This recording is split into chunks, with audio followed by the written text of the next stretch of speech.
Ipinagpalit sa yaman, itinapon na parang basura habang dinadala ang anak niya sa sinapupunan.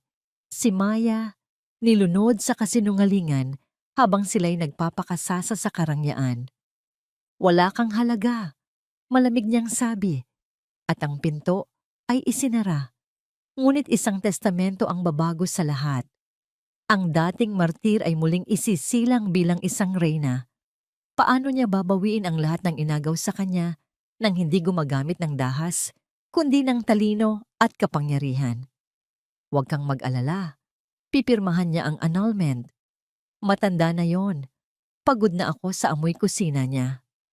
Ang mga salitang yon, malinaw at matalas na tila kutsilyong humiwa sa katahimikan ng hapon, ay nagmula sa kabilang panig ng nakasaradong pinto ng aming silid. Hawak ko pa sa aking nanginginig na kamay ang puting polo ni Marcos, ang aking asawa. Kalilinis ko lang nito at katatapos lang tahiin ang natanggal na butones malapit sa kuwelyo. Ang sinulid na ginamit ko ay kaparehong-kapareho ng kulay ng tela. Isang maliit na detalye na palagi kong sinisigurado dahil alam kong ayaw niya ng anumang gusot o kapintasan sa kanyang kasuotan. Inamoy ko pa ito sandali. Ang pamilyar na amoy ng sabong panlaba na hinaluan ko ng kaunting pabango. Ang amoy na alam kong magugustuhan niya pagsuot niya nito bukas para sa isang importanteng meeting. Ngunit ang bawat salitang binitiwan niya sa telepono ay parang laso na unti-unting kumakalat sa aking buong sistema. Nabitawan ko ang damit. Gumaan ang aking kamay nang hindi ko namamalayan at tahimik itong bumagsak sa sahig na parang isang puting bandera ng pagsuko. Ang pagkabog ng dibdib ko ay hindi na isang simpleng tibok, kundi isang mabigat na pagpadyak sa loob ng aking katawan, sapat na para maramdaman ko ang panginginig hanggang sa dulo ng aking mga daliri. Amoy kusina. Iyon pala ang tingin niya sa akin. Ang bawat patak ng pawis ko sa paghahanda ng paborito niyang adobo. Ang bawat langhap ko ng usok mula sa sinaing. Ang lahat ng pag-aalaga na inakala kong pagmamahal, iyon pala ay isang amoy na kanyang kinasusuklaman. Dahan-dahan kong pinihit ang siradura at binuksan ang pinto. Nandoon siya, nakatalikod sa akin, nakatayo malapit sa bintana, hawak ang kanyang telepono. Ang kanyang tinig ay malambing, puno ng pangako na hindi para sa akin. Nang maramdaman niya ang aking presensya, lumingon siya. Walang bakas ng gulat sa kanyang mga mata, tanging malamig na pagkainis. "Kanina ka pa dyan?" tanong niya. Ibinaba ang telepono. Hindi ako makasagot. Parang may bumabara sa aking lalamunan. Isang bolang apoy na lumalamon sa lahat ng salitang gusto kong isumbat. Ipinakita ko lang ang aking mga matang puno ng tanong na hindi ko kayang bigkasin. "Narinig mo pala," sabi niya, hindi bilang isang tanong kundi isang pag-amin. Mas mabuti na rin, para hindi na tayo magsayang ng oras. "Maya, I want an annulment." Sa sandaling iyon, bumukas ang pinto at pumasok ang kanyang ina, si Aling Zeni.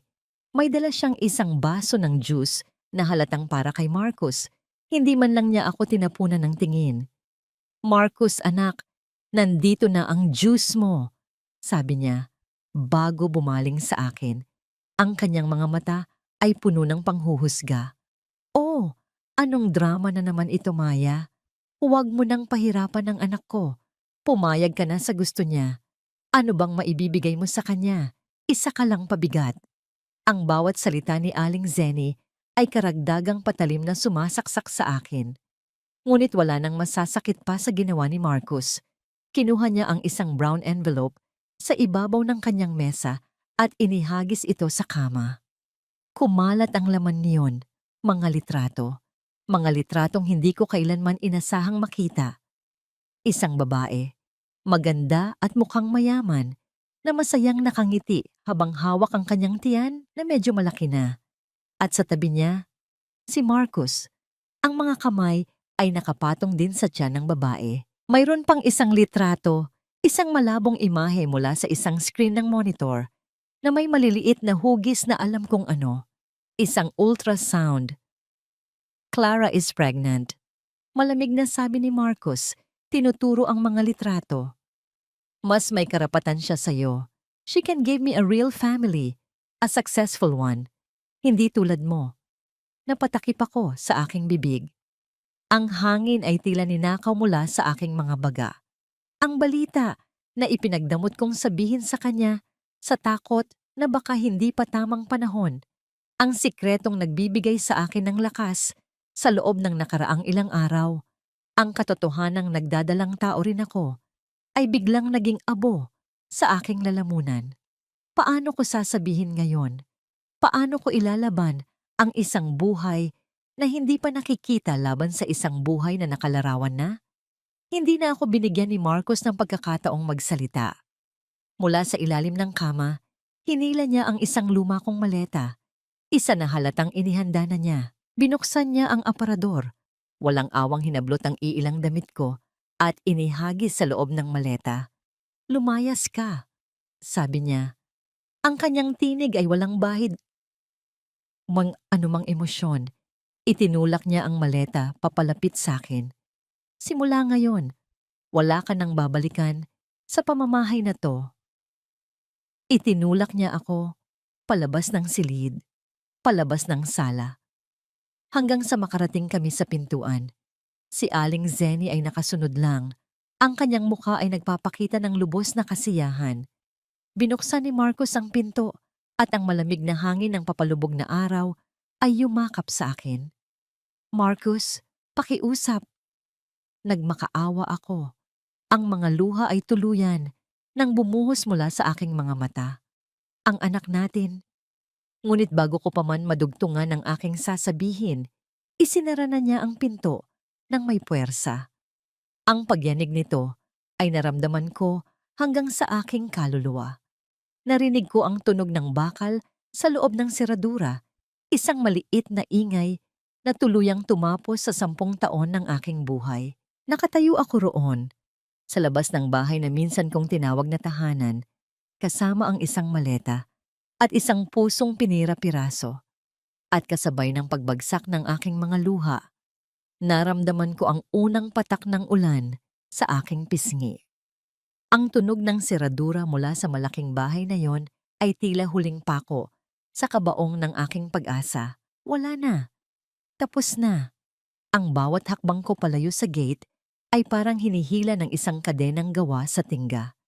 Ang ulan na kanina ay ambon lamang, ngayon ay bumubuhos na nang walang awa. Sumasabay sa agos ng luha sa aking pisngi.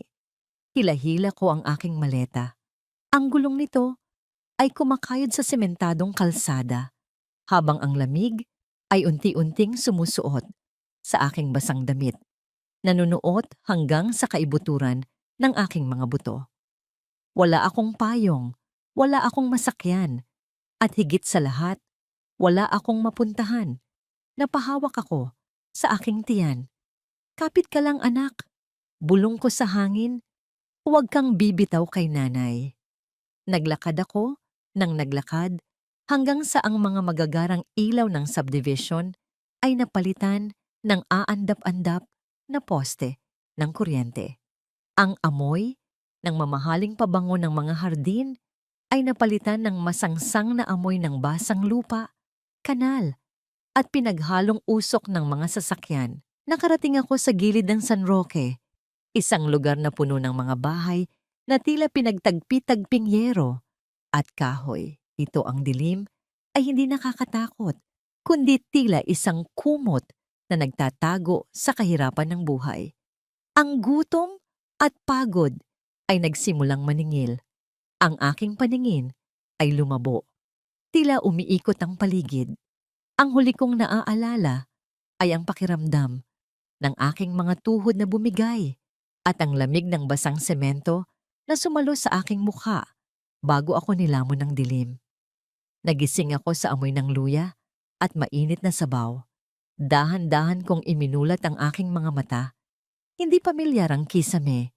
Hindi ito ang makinis na puting kisame ng aming kwarto ni Marcos.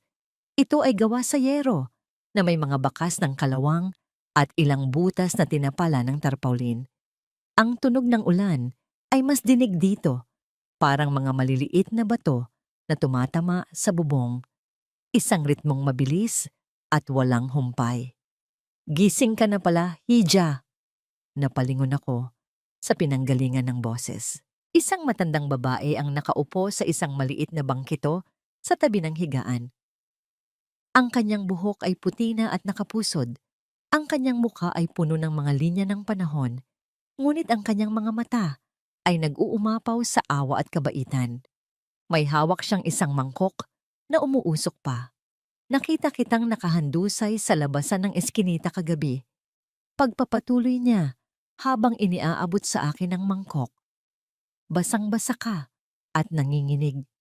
Mabuti na lang at naitakbo kita rito bago ka tuluyang magkasakit. Kumain ka muna ng lugaw. Mainit yan. Pampainit ng sikmura. Tinangka kong bumangon, ngunit naramdaman ko ang sakit ng aking katawan. Inalalayan niya ako ng marahan. Kinuha ko ang mangkok. Ang init nito sa aking mga palad ay tila isang himala. Sa unang higop ko ng lugaw, naramdaman ko ang pagapang ng init sa aking lalamunan pababa sa aking tiyan. Ito ay simpleng pagkain. Bigas, tubig, luya, at kaunting asin. Ngunit sa sandaling iyon, ito ang pinakamasarap na pagkaing natikman ko. Mas masarap pa kaysa sa mga steak at wine na pinagsasaluhan namin noon ni Marcos. Habang kumakain, napansin ko ang suot ko. Hindi na ito ang basang blusa at palda na suot ko kagabi. Nakasuot ako ng isang malaking t-shirt na kupas na ang kulay at amoy sabong panlaba na nakadikit sa tela dahil sa init ng araw. Damit yan ng anak ko noong dalaga pa siya. Paliwanag ng matanda. Tila nabasa ang aking isip. Ako nga pala, si Aling Teresita. Maya po, sagot ko. At sa pagbanggit ko ng aking pangalan, muling bumalik ang lahat ng sakit. Ang pagtataboy, ang mga insulto, ang katotohanang wala na akong asawa. Ang mga luhang akala ko ay naubos na kagabi ay muling pumatak, humahalo sa mainit na lugaw. Hindi nagtanong si Aling Teresita. Hindi siya nang usisa kung bakit ako nasa labas o kung sino ang ama ng dinadala ko. Sa halip, lumapit siya at niyakap ako. Ang kanyang yakap ay amoy efficacent oil at luma, ngunit malinis na damit. Isang yakap ng ina na matagal ko nang hindi nararamdaman. Sa loob ng maliit at tagbi-tagping bahay na yon, sa gitna ng bagyo, naramdaman ko ang isang uri ng kaligtasan na hindi ko naramdaman sa malaking mansyon ni Marcos. Biglang umilaw at nag-vibrate ang aking telepono na nakapatong sa isang maliit na mesa sa tabi ng higaan. Ang liwanag nito ay tila isang banta sa madilim na kwarto. Pinunasan ko ang aking mga luha at inabot ito. Isang numero na hindi nakarehistro. Hello? Ang boses ng isang babae ang sumagot sa kabilang linya. Humihingal at bakas, ang takot sa bawat salita. Agad kong nakilala ang tinig. Si Aling Nena, ang matalik na kapitbahay ng aking ama sa probinsya. Maya, anak, huwag kang mabibigla. Panimula niya. Ngunit ang tono pa lang niya ay sapat na para magpatindig ng aking mga balahibo. Ang init na ibinigay ng lugaw kanina ay biglang naglaho. Napalitan ng isang matinding lamig na nanggagaling sa loob ng aking dibdib. Bakit po, Aling Nena? Anong po nangyari? Ang boses ko ay halos pabulong na lamang, takot na takot sa isasagot niya. Ang tatay Carding mo. Nakita namin siyang nakahandusay sa tapat ng pinto niya kaninang umaga. Dinala namin siya agad sa ospital. Inatake siya sa puso, Maya. Kritikal ang kondisyon niya. Kailangan kanya rito, ngayon din. Ang telepono ay dahan-dahang dumulas mula sa aking nanginginig na mga daliri at bumagsak sa kama. Tila huminto ang pag-ikot ng mundo sa sandaling iyon. Ang mga dingding na gawa sa yero ay parang sumisikip. Tinatanggalan ako ng hangin. Kahapon lamang nawalan ako ng asawa at tahanan. At ngayon, Sa gitna ng aking pagbagsak, tila gusto pa ng tadhana na kunin ang nag-iisang taong natitira sa akin na tunay na nagmamahal. Napansin ni Aling Teresita ang biglang pamumutla ng aking mukha. Agad niyang ibinaba ang hawak niyang baso ng tubig at lumapit sa akin. Hinawakan ng aking magkabilang balikat upang patatagin ako. Anong nangyari, Hija? Sino yon?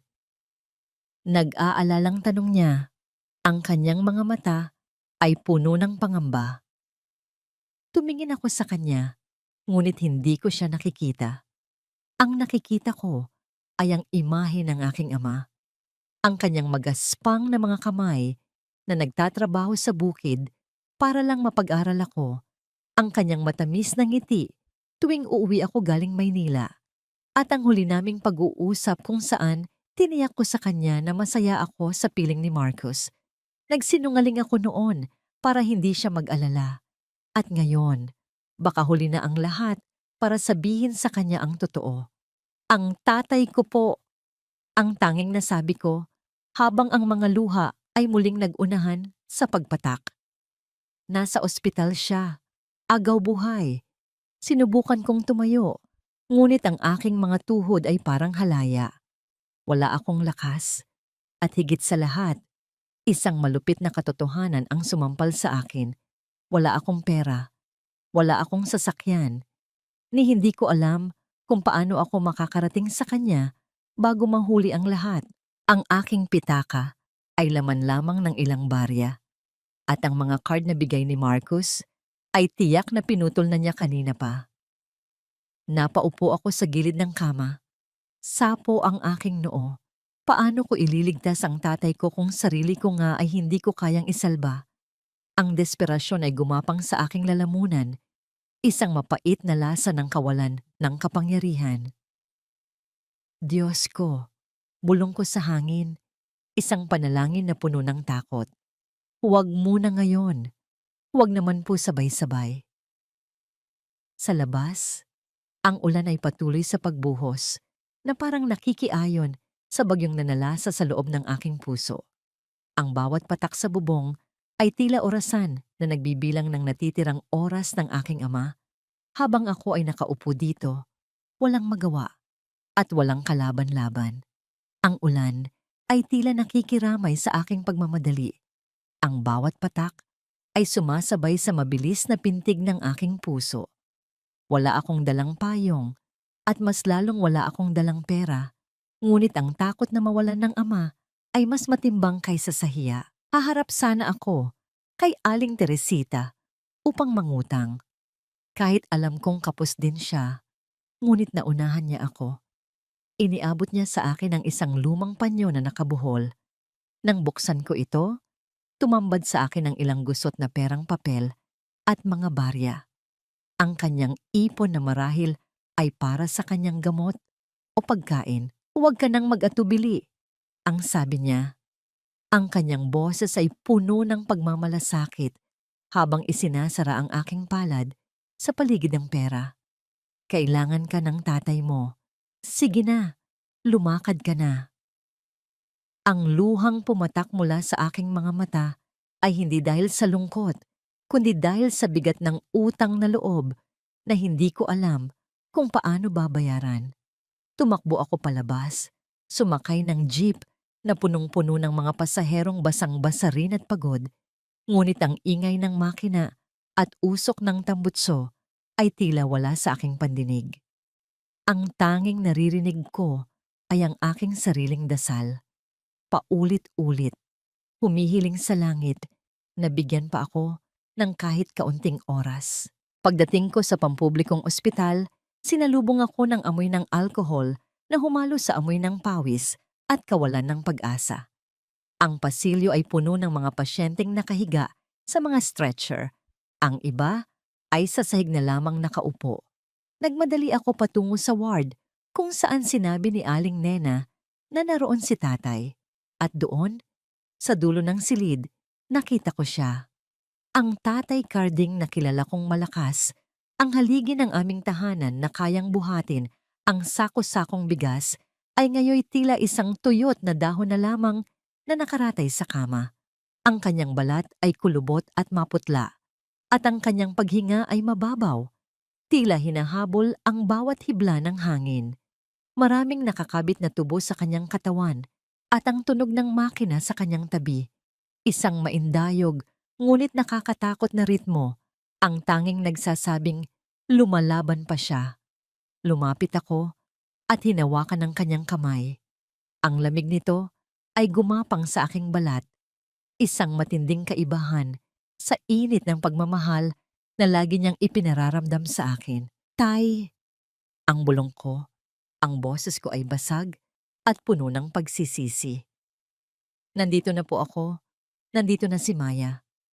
Dahan-dahan niyang iminulat ang kanyang mga mata. Malabo na ang mga ito, ngunit nang magtama ang aming paningin, nakita ko ang isang munting kislap ng pagkilala at saya.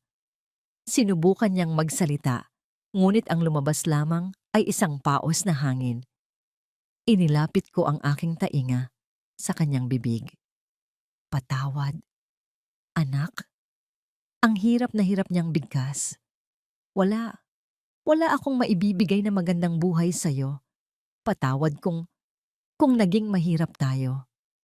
Umiling ako ng mabilis. Ang mga luha ay umaagos sa aking mukha at pumapatak sa kanyang braso. Huwag mong sabihin yan, Tay. Ibinigay mo ang lahat.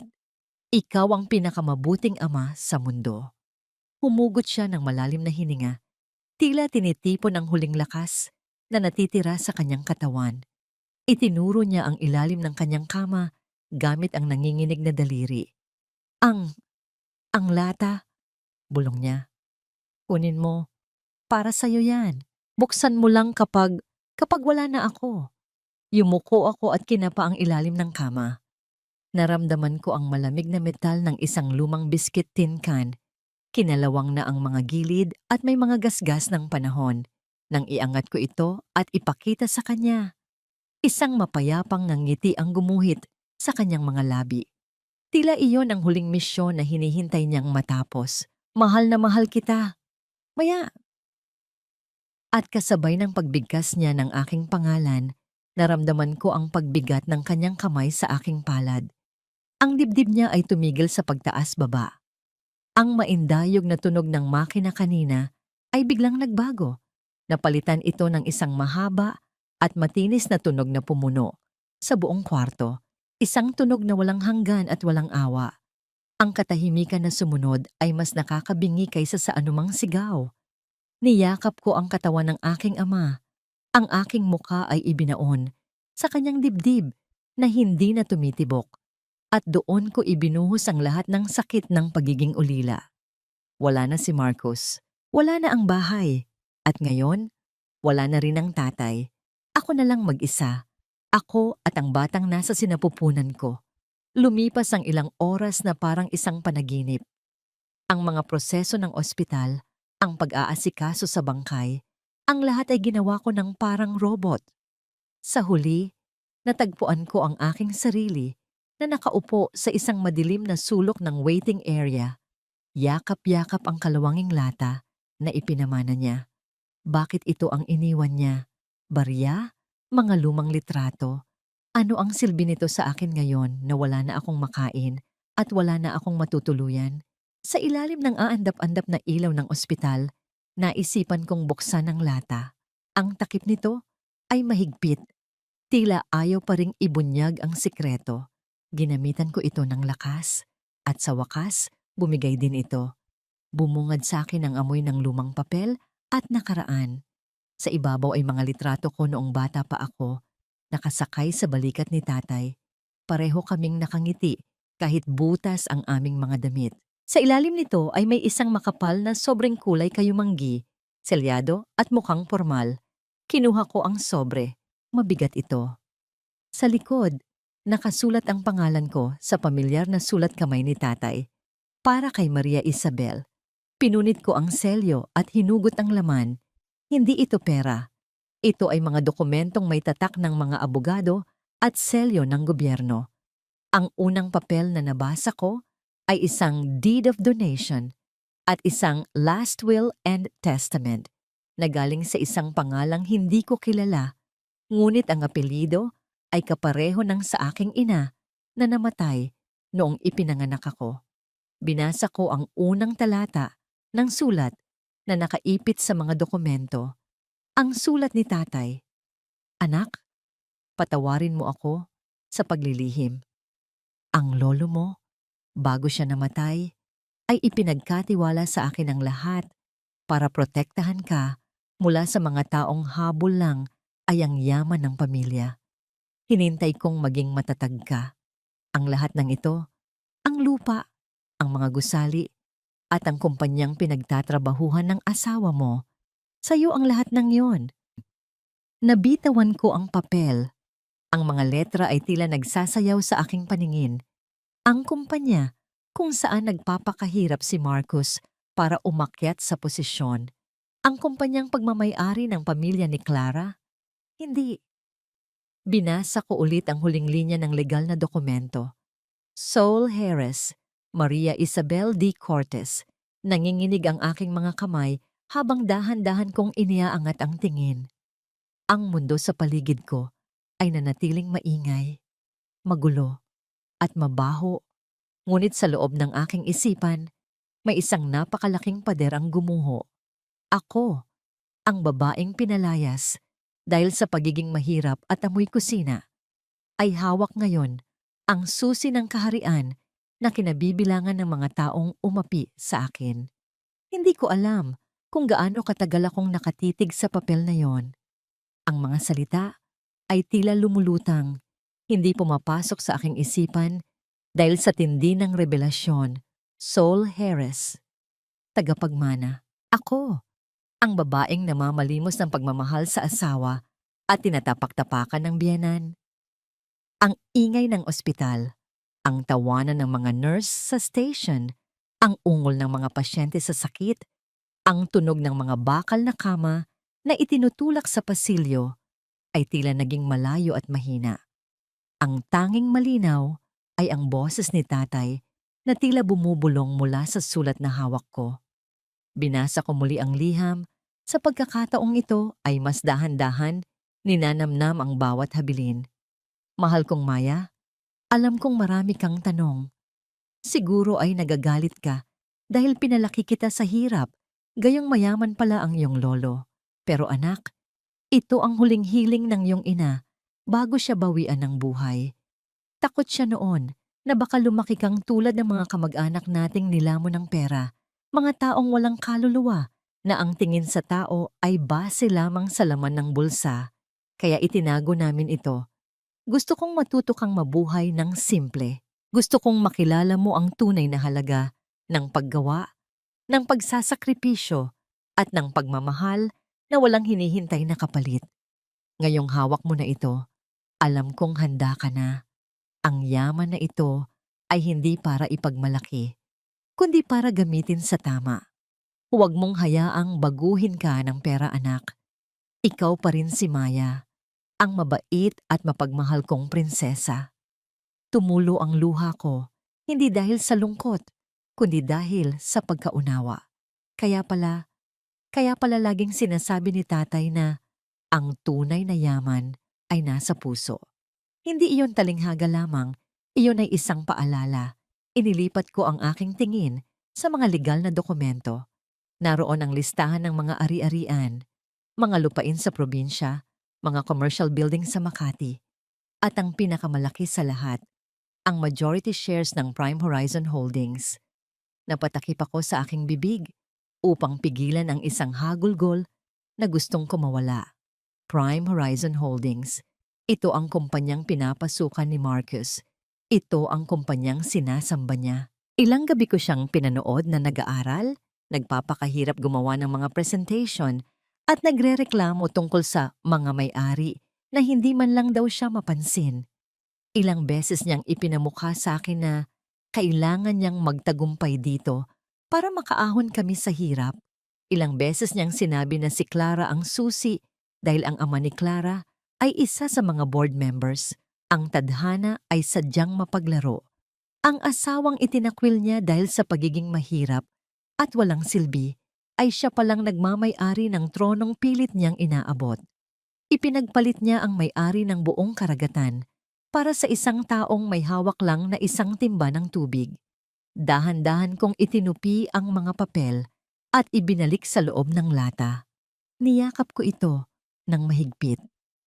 Sa gitna ng malamig na pasilyo ng pampublikong ospital, suot ang kupas na damit na hindi akin at walang laman ang tiyan.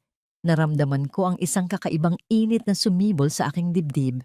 Hindi ito ang init ng tagumpay, kundi ang init ng dignidad na matagal nang ninakaw sa akin. Tumayo ako. Ang aking mga tuhod ay nanginginig pa rin, pero hindi na dahil sa takot. May bagong lakas na dumadaloy sa akin, galing sa alaala ni tatay at sa buhay na dinadala ko sa aking sinapupunan. Kailangan kong kumilos, hindi para sa akin, kundi para sa tatay na hindi man lang nabigyan ng maayos na libing. Dinukot ko ang huling barya sa bulsa ng panyo na ibinigay ni Aling Teresita. Pumunta ako sa payphone sa dulo ng hallway, nanginginig ang aking mga daliri habang dial ang numero na nakasulat sa isang maliit na business card na nakastaple sa likod ng Last Will and Testament.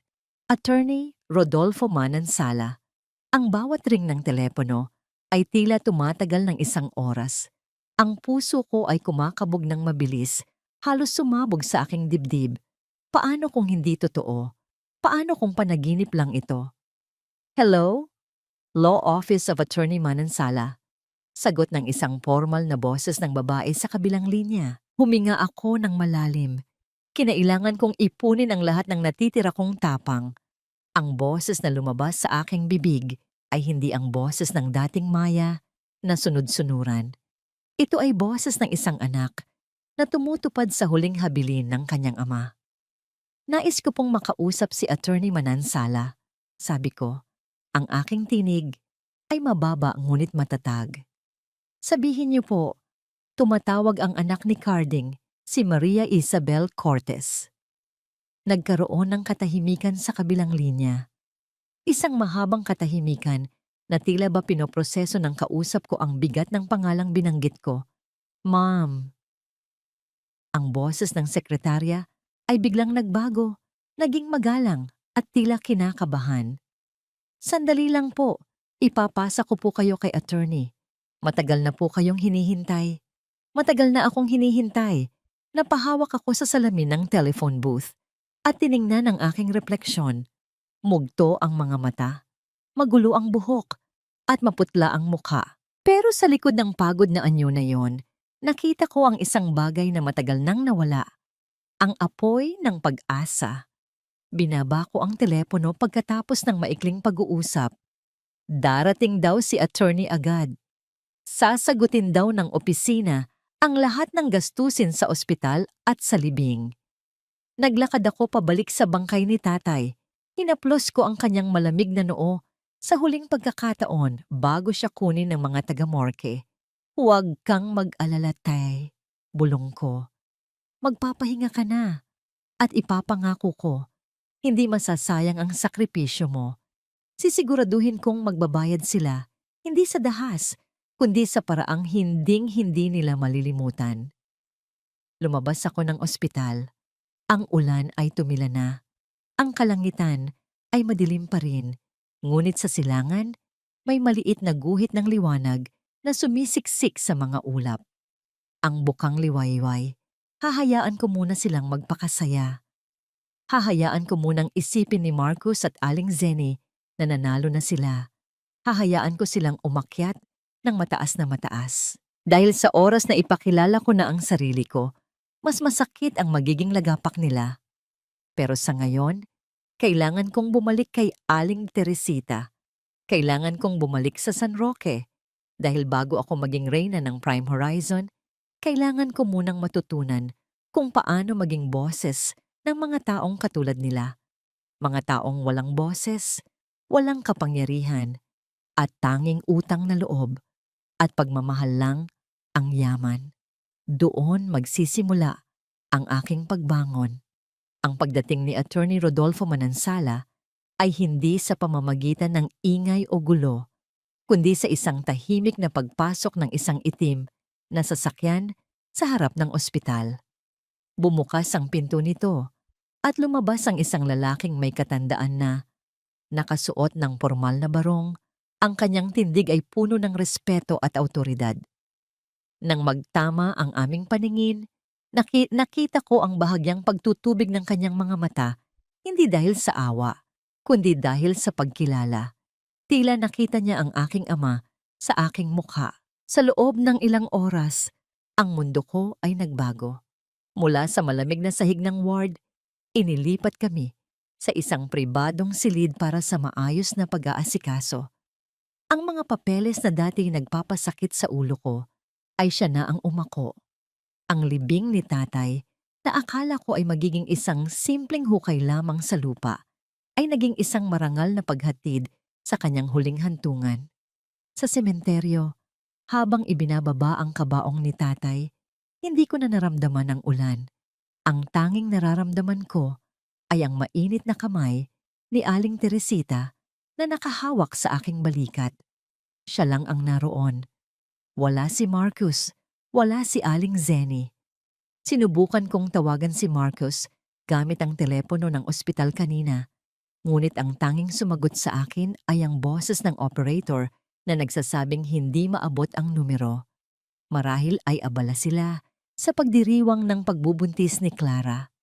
Abala sila sa pagbuo ng pamilyang matagal nilang pinangarap, habang ang pamilya ko ay inililibing ko sa lupa. "Magpakatatag ka, Maya," bulong ni Aling Teresita habang inihahagis ko ang puting rosas sa ibabaw ng kabaong.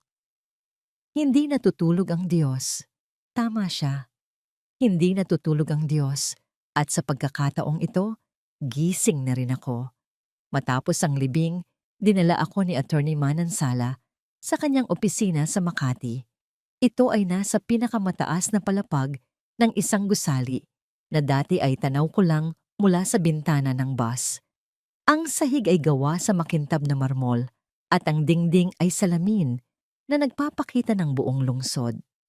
Ito ang lahat ng iniwan ng iyong ama at lolo, panimula ni attorney, habang inilalapag ang makakapal na folder sa mahabang mesa. Ang Prime Horizon Holdings ay isa sa pinakamalaking conglomerate sa bansa. Ang iyong lolo ang founder at ang iyong ama ang silent partner na humawak ng shares matapos ang gulo sa pamilya noon. Ngayon, sa bisa ng dokumentong ito, ikaw na ang may hawak ng 51% ng kumpanya. 51%, higit sa kalahati. Ibig sabihin, ako ang may huling salita. Kinuha ko ang listahan ng mga empleyado at opisyal. Ang aking daliri ay dahan-dahang dumaan sa mga pangalan hanggang sa huminto ito sa isang pamilyar na hilera. Marcos de los Santos, Senior Vice President for Operations. Clara Elizalde, Head of Marketing. Napangiti ako ng mapait. Senior Vice President. Iyon pala ang promotion na ipinagmalaki niya noong nakaraang linggo.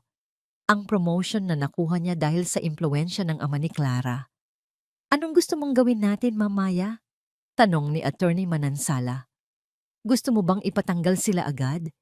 Isang pirma mo lang at mawawalan sila ng trabaho ngayon din." Tinitigan ko ang pangalan ni Marcus. Naalala ko ang sakit ng pagtaboy niya sa akin. Naalala ko ang sinabi niya, "Wala ka nang babalikan." Kung tatanggalin ko siya ngayon, magugulat siya. Oo, pero makakahanap siya ng ibang trabaho. May pera pa si Clara. Masyadong madali. Masyadong mabilis. Umiling ako. "Hindi, attorney. Huwag mo silang gagalawin. Hayaan mo silang manatili sa pwesto." Kumunot ang noo ng abogado, tila nagtataka. "Pero ma'am, gusto kong maramdaman nila na nasa tuktok na sila." Paliwanag ko. Ang aking boses ay kalmado, ngunit may talim.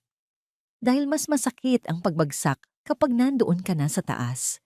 At gusto kong ako ang magiging dahilan ng pagbagsak na yon. Habang nakaharap sila sa akin, kinuha ko ang ballpen. Ang tinta nito ay itim, kasing itim ng gabi ng pagpapalaya sa akin. Pero may gusto akong ipagawa bilang unang utos ko. Dagdag ko, ano po yun? I-freeze ang San Roque Redevelopment Project. Madiin kong sabi. Iyon ang proyekto ni Marcus. Iyon ang kanyang baby. Ang ticket niya para maging partner sa kumpanya. Ang plano niyang gibain ang tirahan ni na Aling Teresita para tayuan ng mall. Ipadala ang memo bukas na bukas din. Utos ko. Ilagay mo sa rason. Pending review by the new chairman of the board. Masusunod, ma'am. Sagot ni Attorney Manansala. At sa unang pagkakataon, nakita ko ang respeto sa kanyang mga mata na hindi dahil sa awa, kundi dahil sa nakita niyang determinasyon sa akin. Pinirmahan ko ang dokumento. Ang tunog ng dulo ng ballpen sa papel ay parang pagkakasa ng isang baril. Maria Isabel D. Cortez. Wala na si Maya, ang martir na asawa. Ang kaharap ng salamin ngayon ay isang babaeng may bitbit na pangalan, kapangyarihan, at isang misyon. Paglabas ko ng opisina, dumaan ako sa isang salon. Tiningnan ko ang aking sarili sa malaking salamin. Mahaba ang buhok ko, magulo, at sumisimbolo sa mga taon ng pagpapabaya sa sarili para pagsilbihan ang iba. Gupitan niyo ako, sabi ko sa stylist. Yung maikli, yung matapang. Habang nalalaglag ang mga hibla ng aking buhok sa sahig, pakiramdam ko ay tinatanggal ko rin ang bigat ng nakaraan. Ang babaeng lumabas sa salon na yon ay hindi na ang babaeng umiiyak sa ulan. Nakataas ang noo, suot ang isang simpleng itim na damit na binili ni attorney. Sumakay ako sa sasakyan, pabalik sa tinutuluyan ni Aling Teresita. Hindi ako titira sa mansyon, babalik ako sa San Roque. Doon ako mag-oopisina. Doon ko sisimulan ang aking paghahari. Dahil ang tunay na reyna, hindi nagtatago sa kastilyo. Ang tunay na reyna, nasa gitna ng kanyang nasasakupan, handang ipagtanggol sila mula sa mga halimaw na nagbabalat kayong tao. Marcus, Clara, Aling Zeni, maghanda kayo. Ang amoy kusina na tinatawanan nyo ay siya ring apoy na tutupok sa inyong lahat. Ang silid ng pulong sa ika-30 palapag ng Prime Horizon Tower ay balot ng isang nakabibinging katahimikan, bagaman puno ito ng mga taong nagbubulungan. Ang malamig na hangin mula sa aircon ay tila hindi sapat upang palamigin ang ulo ni Marcus. Nakatayo siya sa dulo ng mahabang mesa, hawak ang memo na ipinadala ni Attorney Manansala kanina. Ang papel ay halos mapunit sa higpit ng kanyang pagkakahawak. Sino ang nag-utos nito? Ang gigil na tanong ni Marcus sa mga miyembro ng board na nakaupo sa paligid. Ang kanyang boses ay umaalingaw-ngaw sa 4 na sulok ng kwarto. Ang San Roque Project ay aprobado na. Bakit biglang ititigil ng isang bagong chairman na ni hindi pa natin nakikita? Si Clara na nakaupo sa kanyang kanan ay hinawakan ng braso ni Marcus upang pakalmahin ito. Suot niya ang isang mamahaling pulang bestida na sadyang idinisenyo upang agawin ang atensyon ng lahat. Ang kanyang tiyan ay hindi pa halata. Ngunit ang paraan ng paghaplos niya rito ay tila isang tropeyong ipinaparada sa mukha ng mundo. Calm down, honey. Malamig na sabi ni Clara, bagaman bakas sa mukha niya ang pagkainip. Baka matandang hukluban lang yang bagong may-ari na walang alam sa business. Daddy can talk to him later. Huwag mong stress-in ang sarili mo. Umupo si Marcus, ngunit ang kanyang panga ay nananatiling maiigting. Hindi pwedeng mawala ang project na to, Clara. Ito ang ticket ko para maging partner. Kapag nalaman ito ng daddy mo, hindi na niya natapos ang sasabihin. Ang malaking dobling pinto sa dulo ng silid ay dahan-dahang bumukas. Ang mabigat na kahoy ay humiwalay sa hamban ng walang ingay, ngunit ang epekto nito ay agad na nagpatigil sa lahat ng bulungan. Pumasok muna si Attorney Manansala. Ang kanyang mukha ay seryoso at hindi mababakas ng anumang emosyon. Sa likod niya, sumunod ang isang anino. Ang bawat hakbang ng bagong dating sa makintab na marmol na sahig ay lumikha ng isang maindayog na tunog na pumuno sa katahimikan ng silid. Hindi ito ang mabibigat at pagod na hakbang ng isang matandang negosyante. Ito ay ang tiyak, pino, at matatag na lakad ng isang babaeng alam ang kanyang patutunguhan. Nang tumama ang liwanag ng chandelier sa kanyang mukha, narinig ko ang sabay-sabay na pagpigil ng hininga ng mga nasa loob. Nakasuot siya ng isang simpleng itim na blazer at slacks na yumayakap sa kanyang hubog. Wala nang bakas ng duster na amoy kusina. Ang kanyang buhok, na dati ay mahaba at laging nakapusod dahil sa gawaing bahay, ngayon ay gupit lalaki, maikli, matapang, at nagbibigay diin sa kanyang leeg at panga. Ang kanyang mukha ay walang kolorete, maliban sa mapulang lipistik na kasing kulay ng dugo. Si Marcus ay napatayo na parang kinuryente. Ang kanyang mga mata ay nanlaki, tila nakakita ng multo. Ang baso ng tubig sa harap ni Clara ay natabig ng kanyang siko dahil sa gulat at ang tubig ay tumapon sa mesa, ngunit walang pumansin dito. Maya, ang bulalas ni Marcus, ang pangalan ay lumabas sa kanyang bibig na parang isang tanong at isang insulto. Anong ginagawa mo rito? Hindi siya sumagot.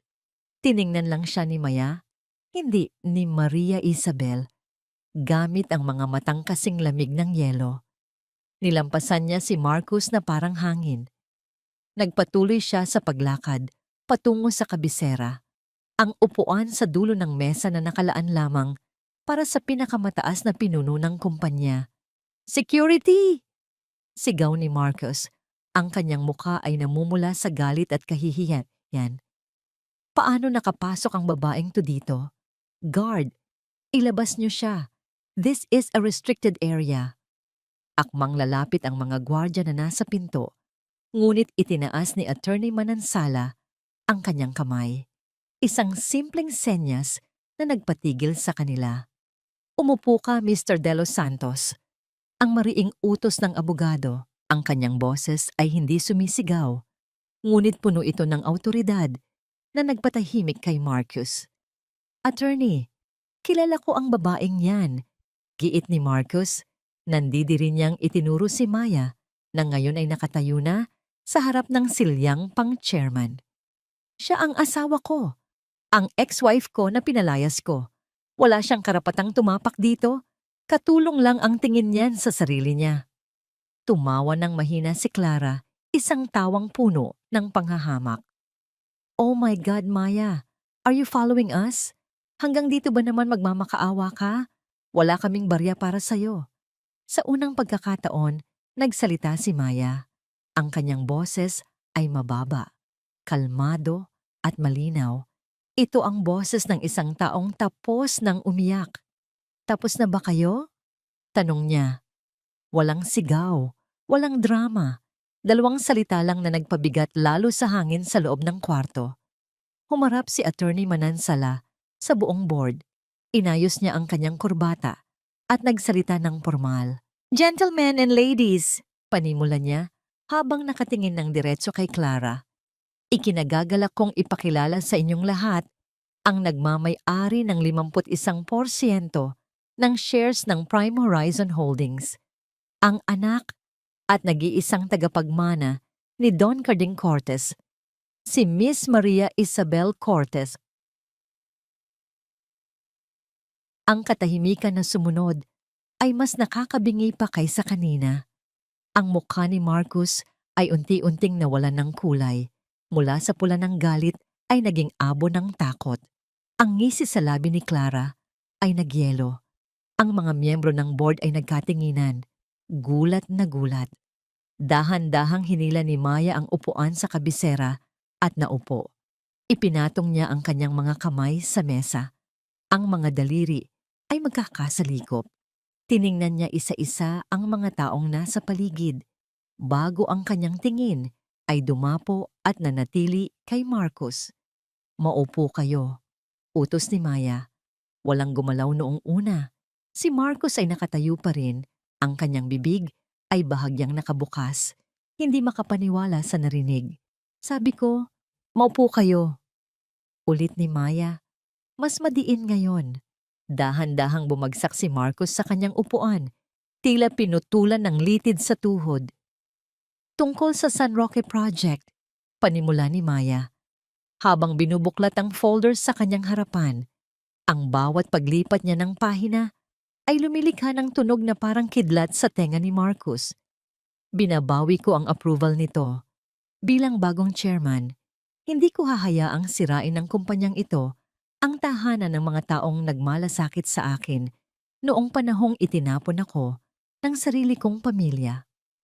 Tumingin siya kay Clara, diretso sa mga mata nito. At Miss Elizalde, dagdag ni Maya, masyado yatang luma ang marketing strategy nyo. Simula bukas, gusto kong makita ang lahat ng reports mo sa mesa ko bago mag-8 ng umaga.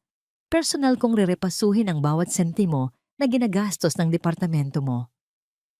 Namutla si Clara, pero buntis ako.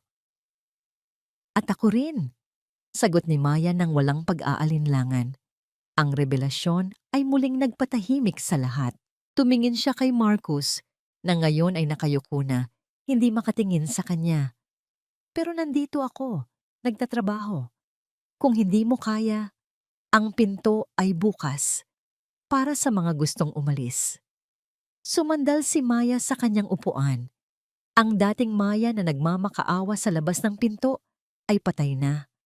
Ang nasa harap nila ngayon ay ang babaeng muling isinilang mula sa abo ng kanilang pang-aapi. Magsimula na tayo, sabi niya. Marami tayong dapat linisin sa kumpanyang ito at magsisimula tayo sa mga basurang nakabara sa daan. Ang dating malawak at maaliwalas na opisina ng Senior Vice President ay tila biglang lumiit at naging isang kulungan. Mula sa aking pwesto sa chairman's office, kitang-kita ko si Marcos sa pamamagitan ng mga dingding na salamin. Dati, siya ang naglalakad sa pasilyo ng may pagmamalaki, suot ang kanyang mamahaling suit habang binabati siya ng mga empleyado ng may halong takot at paghanga. Ngayon, ang bawat pagpasok niya sa opisina ay para bang isang paglalakad patungo sa bitayan. Hindi ko siya tinanggal. Iyon ang inaasahan niyang gagawin ko. Ang sibakin siya sa pwesto upang matapos na ang lahat. Ngunit ang mabilis na kamatayan ng karera ay isang awa na hindi ko ibibigay. Hinayaan ko siyang manatili sa kanyang titulo, ngunit inalis ko ang kanyang pangil. Ulitin mo ito. Ang kalmado kong utos sabay lapag ng isang makapal na folder sa gilid ng aking mesa. Hindi ko siya tiningnan. Nanatili ang aking mata sa screen ng aking laptop habang nagbabasa ng ibang report. Narinig ko ang mabigat na paghinga ni Marcos. Ang tunog ng kanyang pagngangalit ay pilit niyang pinipigil. Pangatlong beses ko na itong inulit, Maya. Ma'am Chairman, ang proposal na yan ay standard procedure ng kumpanya sa loob ng 5 taon. Walang mali diyan. Dahan-dahan akong nag-angat ng tingin. Nakatayo siya sa harap ko. Ang kanyang kurbata ay bahagyang lumuwag. At ang kanyang mga mata ay may mga itim na bilog sa ilalim. Tanda ng ilang gabing walang tulog. Standard procedure? Ulit ko. Ang boses ko ay mababa, ngunit puno ng diin. Ang procedure na nagbabaliwala sa environmental impact sa San Roque? Ang procedure na nagpapahintulot sa under-the-table deals na nakita ko sa page 45? Dati, hinahayaan ito ng board dahil bulag sila sa kita. Pero ngayon, ako na ang mata ng kumpanyang ito. Sumandal ako sa aking upuan at pinag-cruise ang aking mga braso. Kung hindi mo kayang ayusin ang isang simpleng report, Marcos, baka kailangan na kitang ilipat sa archives doon, tahimik. Walang pressure. Walang Clara? Sa pagbanggit ko ng pangalan ni Clara, nakita ko ang pagtibok ng ugat sa kanyang panga. Alam kong yun ang kanyang kahinaan, ang kanyang pride. Hindi niya kayang aminin kay Clara na ang golden boy ng kumpanya ay isa na lamang utusan sa mata ng kanyang ex-wife. Aayusin ko, ang mariin niyang sagot, bagaman labag sa loob. Hinablot niya ang folder. Ang tunog ng papel na nalukot sa kanyang mahigpit na hawak ay pumuno sa katahimikan. Tumalikod siya upang umalis, ngunit bago siya makahawak sa siradura ng pinto, nagsalita ako muli. Nga pala, Marcus, huminto siya. Ang kanyang balikat ay nanigas. Binuksan ko ang isang baunan na nasa aking gilid. Agad na kumalat sa air-conditioned na kwarto ang isang pamilyar na amoy. Bawang, toyo, suka at laurel. Adobo. Ang parehong adobo na niluluto ko noon sa bahay, ang parehong amoy na kinasusuklaman niya dahil kumakapit daw sa kanyang mamahaling damit. Tanghalian na, sabi ko nang may bahagyang ngiti. Masarap pala kumain ng adobo dito sa opisina. Hindi naman pala mabaho. Baka ang ilong mo lang ang may problema noon. Hindi siya lumingon, ngunit nakita ko ang pamumula ng kanyang tainga. Padabog niyang binuksan ang pinto at lumabas. Dala ang kanyang kahihiyan at ang report na kailangan niyang ulitin hanggang madaling araw. Bumalik ako sa pagkain. Subalit sa bawat subo ko, hindi tagumpay ang nalalasahan ko, kundi pagod. Nakakapagod ang magalit. Nakakapagod ang magplano ng paghihiganti. Napahawak ako sa aking tiyan. Para sa'yo ito, anak. Para hindi ka nila matapakan tulad ng ginawa nila sa akin. Sa kabilang banda, sa opisina ni Marcus, nagsisimula na ang ibang uri ng bagyo. Kitang-kita ko mula sa aking monitor. Dahil ipinakabit ko ang access ng CCTV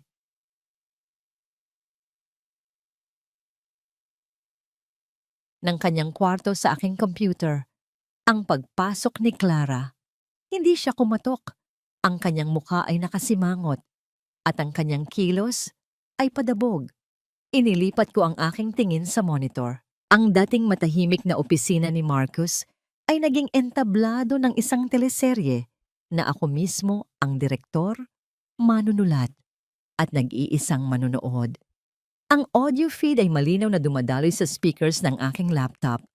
Bawat salita ay parang asido na tumutunaw sa kanilang perfect relationship.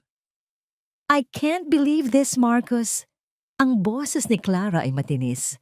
Halos basagin ang salamin.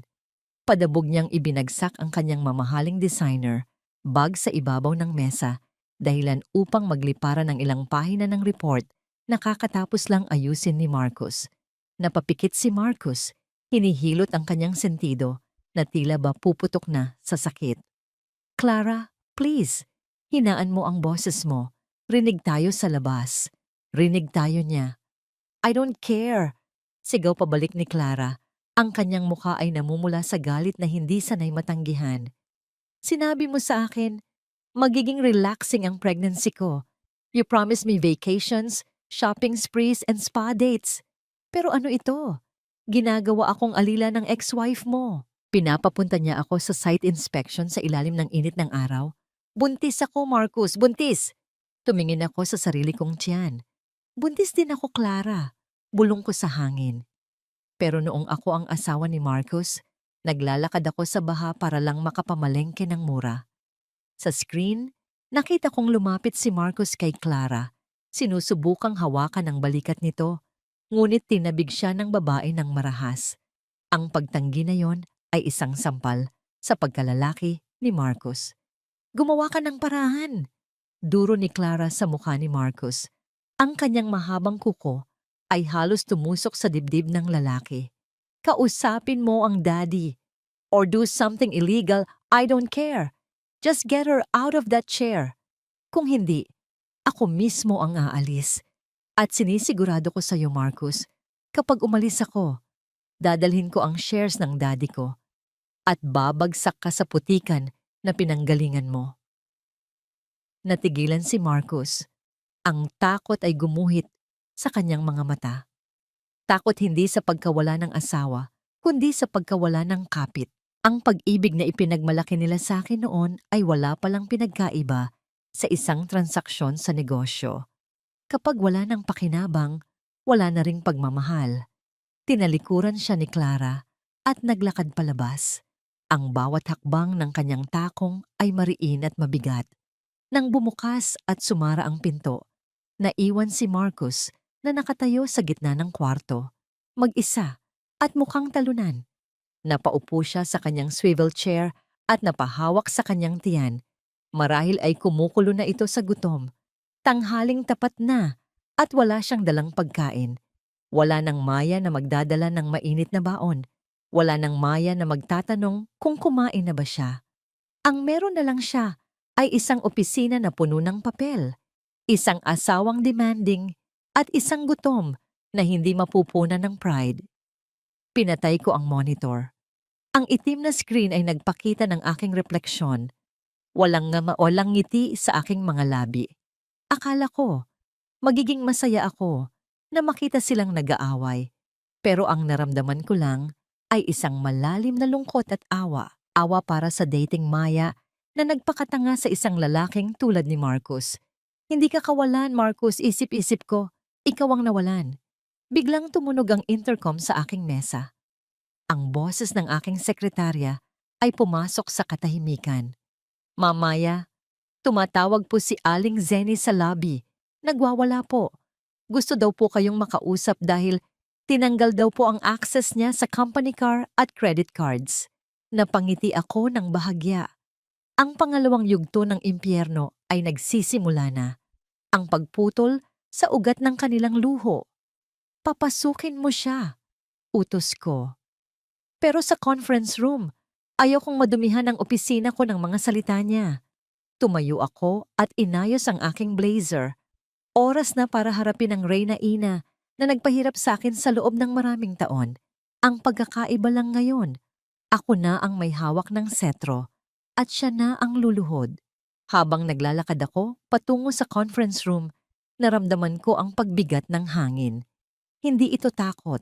Ito ay ang bigat ng hustisya na matagal nang naantala. Sa bawat hakbang, iniiwan ko ang anino ng api-apihang manugang at sinusuot ang baluti ng babaeng hindi na muling magpapaapi. Binuksan ko ang pinto ng conference room at doon nakita ko si Aling Zenny. Pulang-pula ang muka, handa nang magbuga ng apoy. Pero nang makita niya ako, ang bago at matapang na Maya, ang apoy sa kanyang mga mata ay biglang naging abo ng pagkabigla. Magandang tanghali, inay. Bati ko. Ang bawat pantig ay puno ng sarkasmo na kasing lamig ng bakal. Mukhang may problema tayo sa budget. Ang conference room ay naging saksi sa pagguho ng dignidad ni Aling Zenny. Nakatayo siya sa kabilang dulo ng mahabang mesa. Ang kanyang muka ay kasing pula ng lipstick na suot niya, habang ang kanyang mga kamay ay nanginginig sa galit. Sa harap niya, nakalapag ang isang black credit card na putol na sa gitna. Wala kang karapatan, ang sigaw ni Aling Zenny. Ang kanyang boses ay nanginginig sa pinaghalong puot at kahihiyan. Pera ito ng anak ko. Pinaghirapan ito ni Marcus. Paano mo nagawang ipahiya ako sa cashier kanina? Declined? Ako? Declined? Kalmado akong sumimsim sa aking kape. Ang init nito ay gumuhit sa aking lalamunan. Isang matinding kaibahan sa lamig ng aking pakikitungo sa kanya. Dahan-dahan kong ibinaba ang tasa sa platito nang walang nililikhang ingay. Correction, Aling Zenny. Ang sagot ko, ang aking tinig ay mababa, ngunit puno ng otoridad. Pera ito ng kumpanya at bilang chairman, karapatan kong putulin ang anumang gastusin na hindi naman nakakatulong sa negosyo. Ang mga mamahaling bag, spa treatment at pagsusugal mo, hindi yan business expenses. Tinitigan ko siya sa mata. Dati, ang mga matang yun ay nagpapaiyak sa akin sa takot. Ngayon, nakikita ko na lang ang isang matandang babae na takot mawalan ng luho. At isa pa, dagdag ko, habang tumatayo at naglalakad palapit sa kanya, huwag mong kalilimutan, ang bahay na tinitirhan nyo, ang kotseng sinasakyan nyo, at ang sweldong tinatanggap ng anak mo. Lahat ng yan, ako ang pumipirma. Kaya kung ayaw mong matulog sa kalsada mamayang gabi, iminumungkahi kong huwag mo akong sigawan sa loob ng opisina ko. Nanlaki ang mga mata ni Aling Zenny. Ang kanyang bibig ay bumukas-sara, ngunit walang lumabas na salita. Sa unang pagkakataon, naramdaman niya ang bigat ng katotohanan. Ako na ang may hawak ng gripo at kaya kong patayin ang daloy ng tubig anumang oras. Padabog niyang kinuha ang kanyang bag at lumabas ng kwarto. Ang kanyang mga yabag ay mabibigat at puno ng pagmamaktol. Ngunit alam ko, hindi doon natatapos ang lahat. Ang pagputol ko sa kanilang panggastos ay hindi lang parusa. Ito ay isang bitag. Bumalik ako sa aking opisina at binuksan ang monitor. Tama ang hinala ko. Dumiretso si Aling Zenny sa opisina ni Marcus at hindi siya nag-iisa. Naroon din si Clara na nakaupo sa sofa at umiiyak. Nakita ko sa monitor kung paano sinalubong ni Marcus ang dalawang babaeng pinakamahalaga sa buhay niya, ang kanyang ina at ang kanyang karelasyon. Ngunit sa halip na yakap o halik, ang sumalubong sa kanya ay hagupit ng mga salita at sumbat. Si Aling Zenny ay halos manginig sa galit habang inihahagis ang putol na credit card sa mukha ni Marcus. Ang piraso ng plastik ay tumama sa kanyang pisngi bago nahulog sa sahig. Isang maliit na bagay na nagdulot ng malaking hiwa sa kanyang dignidad. Marcus, ano ito? Ang sigaw ni Aling Zenny, ang kanyang boses ay nanginginig sa halo-halong puot at kahihiyan. Pinahiya ako ng asawa mo sa harap ng maraming tao. Declined. Wala raw laman. Paano mo hinayaang mangyari ito? Ikaw ang lalaki. Ikaw dapat ang masusunod. Sa kabilang banda, si Clara ay hindi nagpahuli. Tumayo ito mula sa sofa. Hawak ang kanyang tiyan na tila ginagawa itong sandata. At ako, Marcus? Ang matinis niyang tanong. Ang allowance ko? Ang pambayad sa Obigine? Ang shopping ko para sa baby shower? Sinabi ng secretary mo na on hold ang lahat ng request ko dahil sa utos ng chairman. Ano ba talaga? Mayaman ka ba? O isa ka lang ding palamunin ng ex-wife mo? Napaupo si Marcus sa kanyang swivel chair. Sapo ang kanyang ulo. Ang kanyang buhok ay magulo. Ang kanyang mata ay mapula. At ang kanyang pawis ay tumutulo sa kanyang noo kahit na malamig ang opisina. Para siyang isang hayop na nakukulong sa pagitan ng dalawang leon. Tumahimik kayo! Ang biglang sigaw ni Marcus. Ang kanyang boses ay puno ng desperasyon na bumasag sa ingay ng dalawang babae. Hindi niyo ba nakikita?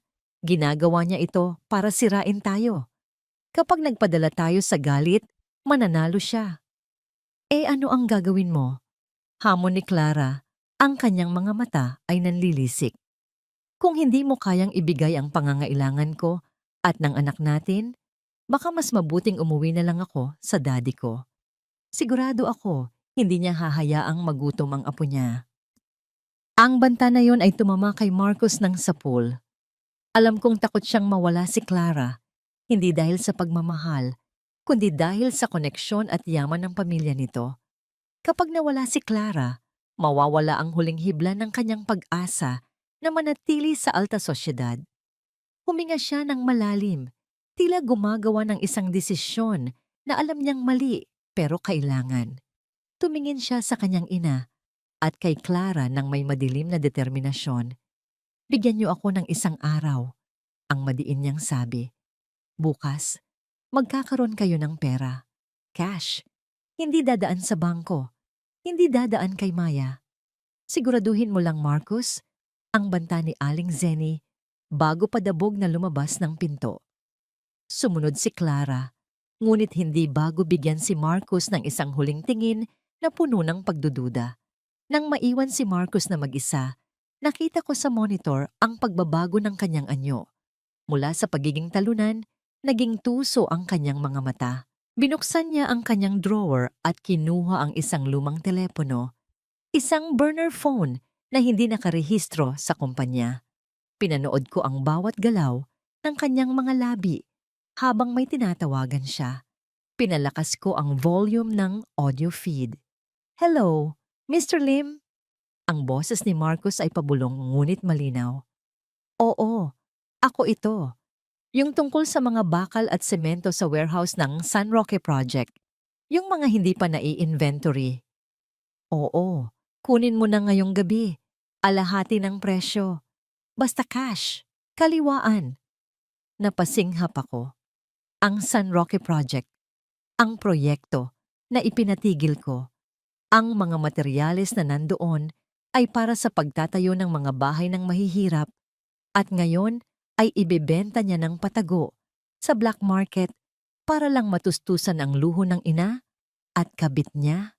Sige, patuloy ni Marcos sa telepono. 11:00 ng gabi, sa likod ng warehouse. Ako mismo ang magbubukas ng gate. Huwag kang magsasama ng marami. Ibinaba niya ang telepono at isinandal ang kanyang ulo sa sandalan ng upuan. Isang nangiti ng tagumpay ang gumuhit sa kanyang mga labi. Akala niya ay nakahanap siya ng lusot. Akala niya ay naisahan niya ako. Hindi niya alam, sa kabilang kwarto, narinig ko ang lahat. At hindi lang ako nakinig, nakarecord ang bawat salita. Dahan-dahan kong isinara ang aking laptop. Ang galit na naramdaman ko kanina ay napalitan ng isang malamig na awa. Ito na ang huling pako sa kabaong ni Marcos. Hindi ko siya kailangang tanggalin dahil sa incompetence.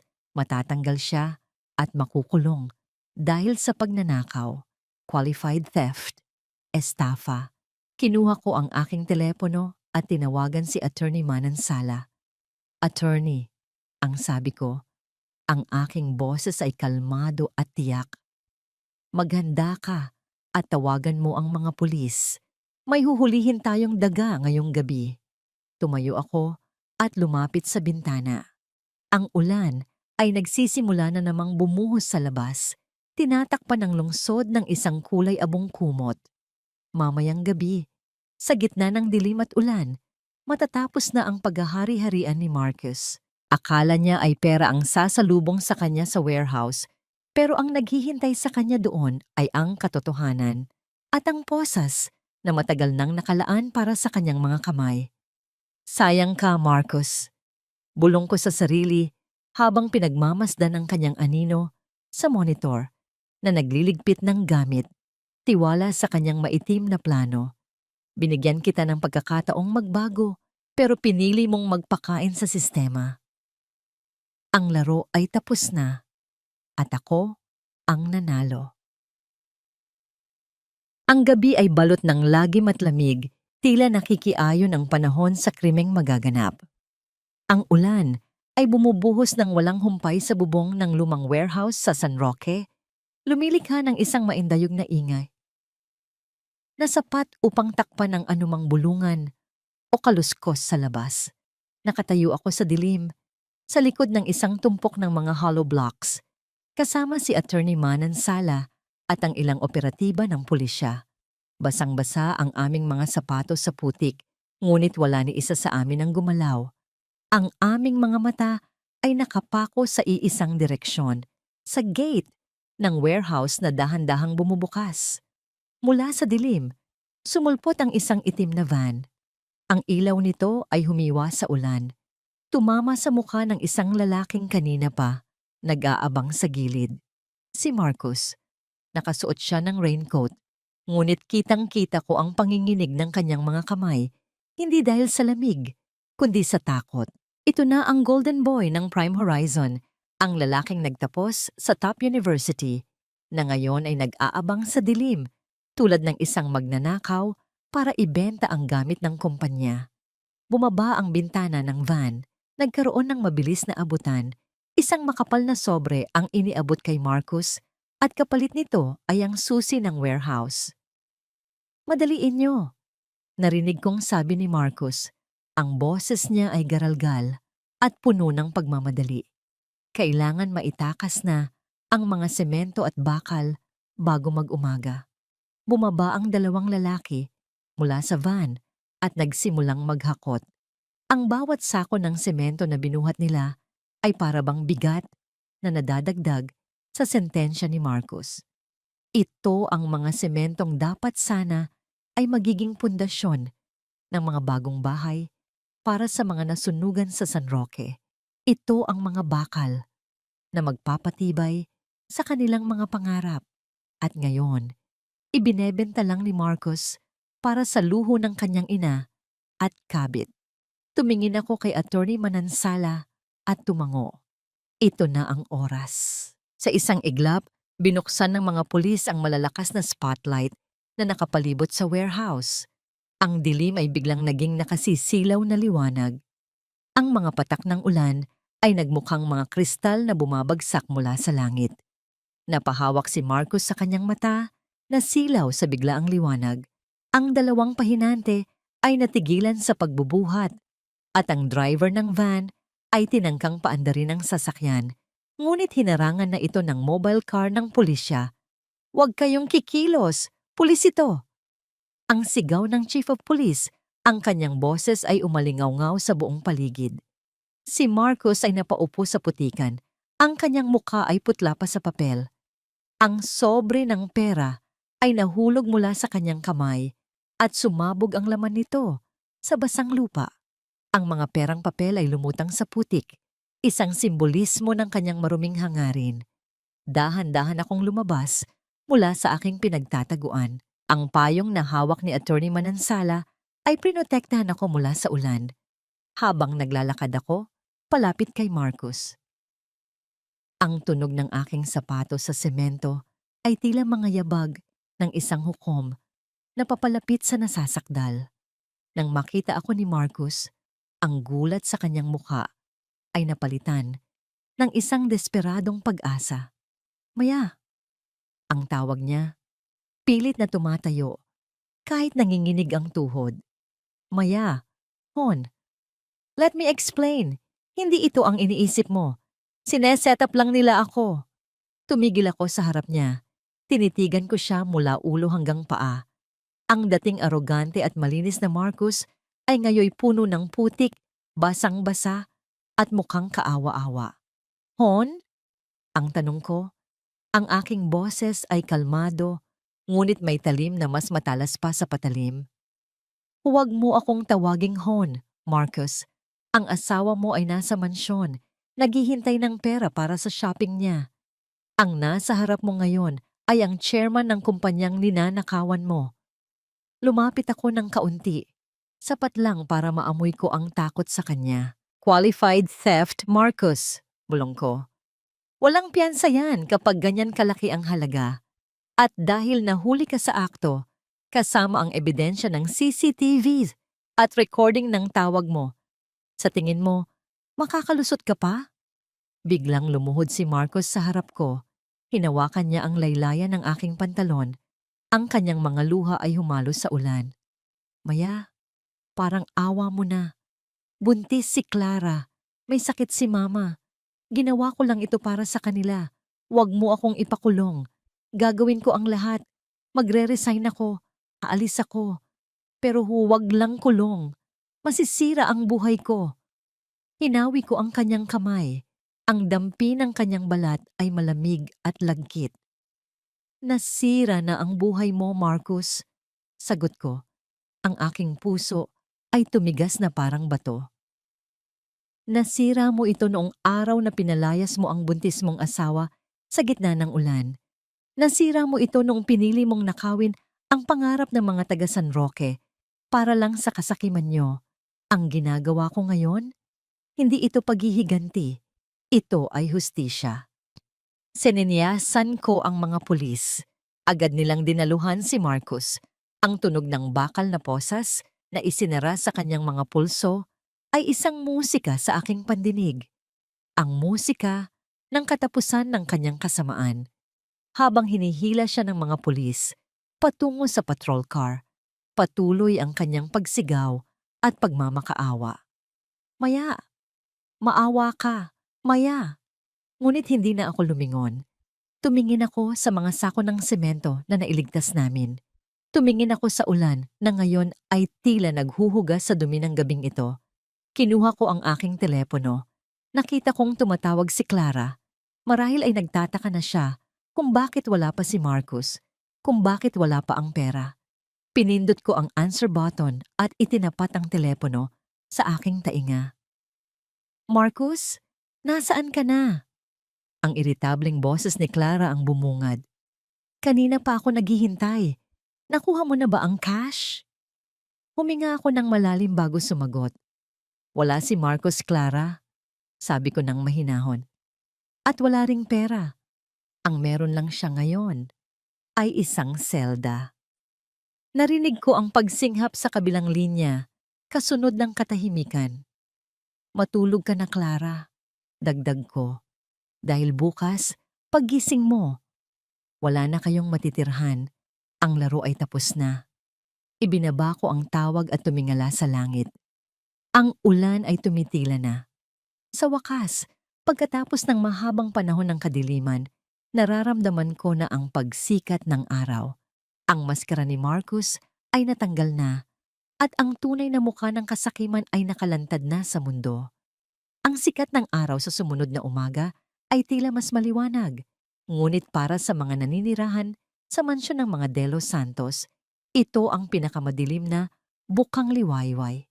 Ang katahimikan ng subdivision ay binasag hindi ng ingay, kundi ng sunod-sunod na balita na lumabas sa mga telebisyon at kumalat sa social media. Sa screen ng bawat cellphone sa buong bansa, bumampang ang mukha ni Marcos. Ang headline ay malaki at malinaw.